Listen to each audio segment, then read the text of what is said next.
How to order from CNFans. In this video, I'll show you guys how you can easily make orders on CNFans.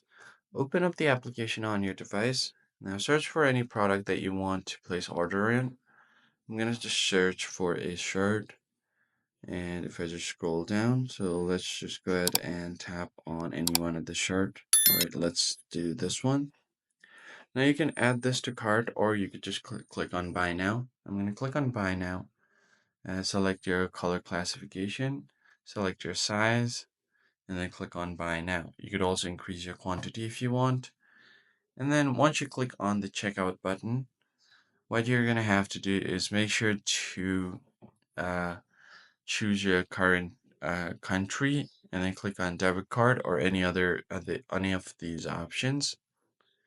Now click on payment security or commitment so you can read through all of these. Click on buy now.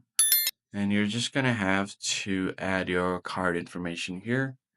Once you've entered your card information like your card number, expiration date, and the CVV code, click on pay and then you've successfully placed an order on CNFans. I hope this tutorial was helpful. I'll see you guys on the next one.